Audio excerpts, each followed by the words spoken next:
Hi everyone, it's your girl Betty So Bougie, and I'm here to talk to you guys about, like my childhood, but like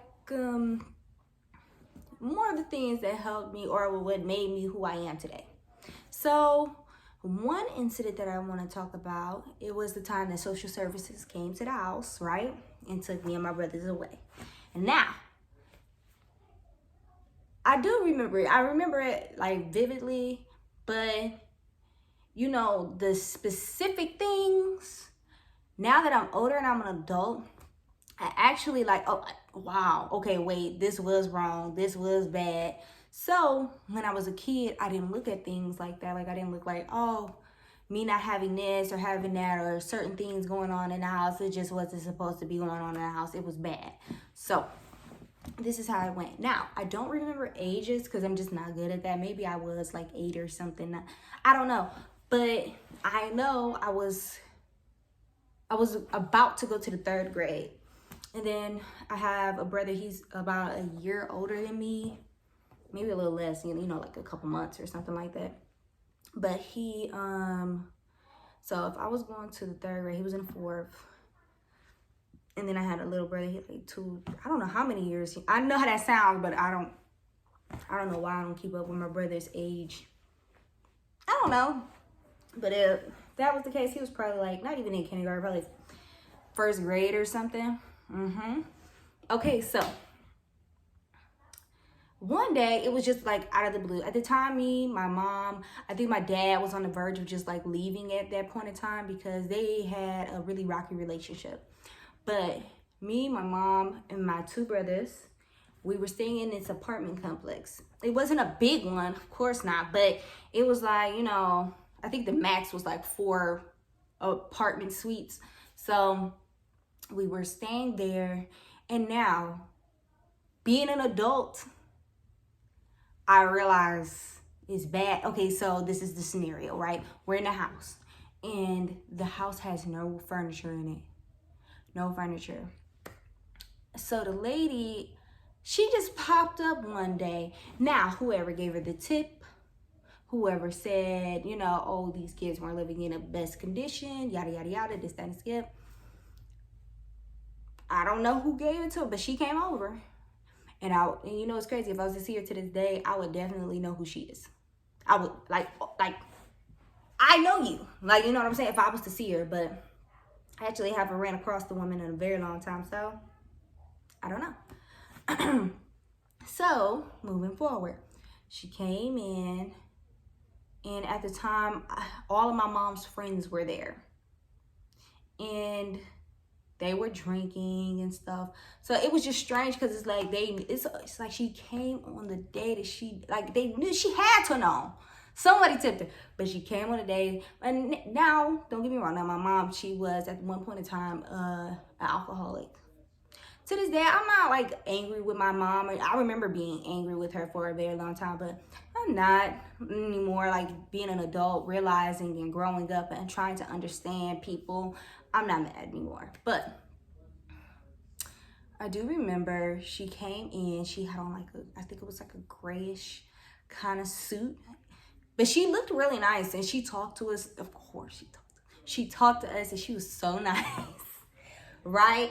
So she came in, she introduced herself to us, we said hey, you know, because for real, my brothers and I wouldn't give us the title of bad children. Now, collectively, we were quiet for the most part. Now, did my brothers do bad stuff? Absolutely. Like, yes, they were terrible some days, but not as bad as you would think. You know, like we were collectively calm children.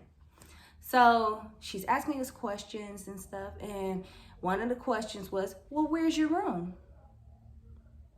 And we showed her our rooms.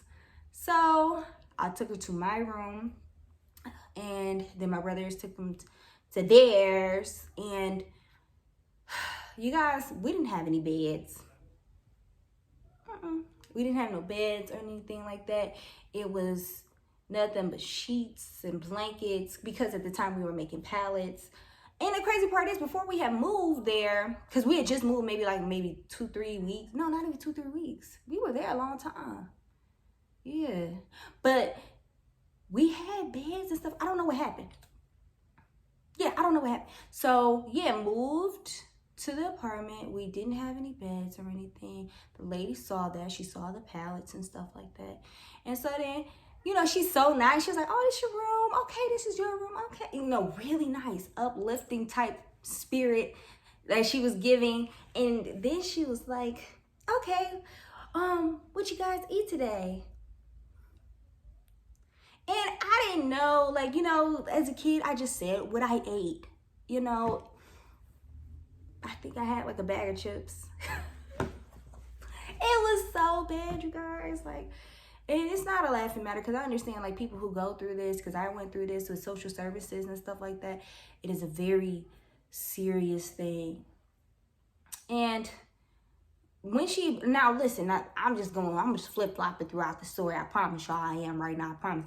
So before she came in the house, the friends, they were all trying to hide the liquor bottles, right? But it wasn't a lot of places to hide it. Why? Because we didn't have furniture. So, she took us in the kitchen. She asked us what we ate. But I could peep her seeing things. I knew she saw the liquor bottle. Never said anything. I never said anything. To this day, I never said anything until now. I knew she saw the liquor bottles. But I never said anything to my family. Well, she seen it. I never said anything, because it's why add to whatever trauma that we're already going through, or say anything. But she opened up the refrigerator. There was nothing. I think it was some juice in there. But it was pretty collectively empty. And she told us hey, you guys can go ahead and go play. And, that's what we did. We just kind of dispersed, me and my brothers. We just went to the rooms, and that's it. So when we came out, because they called us up to the front. Hey, Betty, William, come up to the front. And it was put on your tennis shoes, okay? And then we was okay, we leaving? And then it was yeah, we gonna leave. And I'm okay, done. Done. We went, we got our stuff. And then we was well, where we going? And I guess they allowed my mother to have an option to send us somewhere, because if not, we were gonna go to foster home. So then they was you're going to grandma's house. Of course, we're excited because it's grandma. We love grandma. What? Yay! We're going to grandma's house.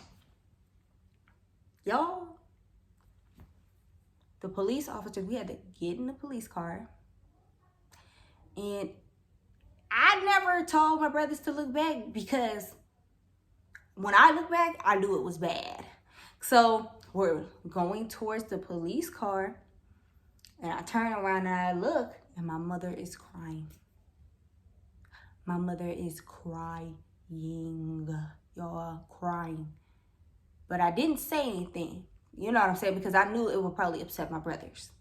So we go in the police car, and the lady with the suit, the gray suit, she's following in behind us. I could tell. I watched her car the whole entire time. We was in the police car, was in the backseat.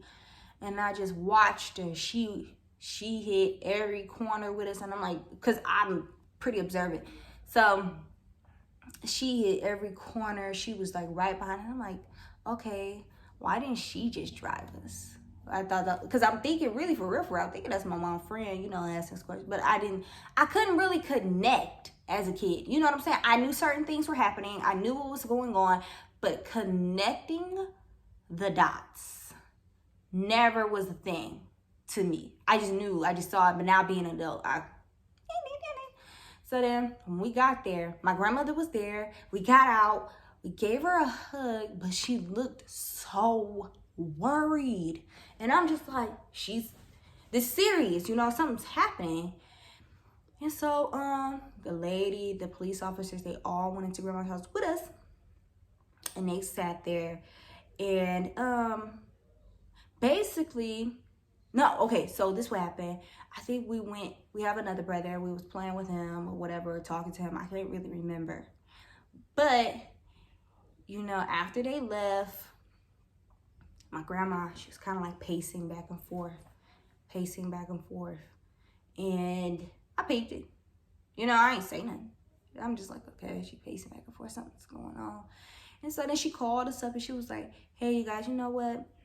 Y'all gonna stay with me for a little while.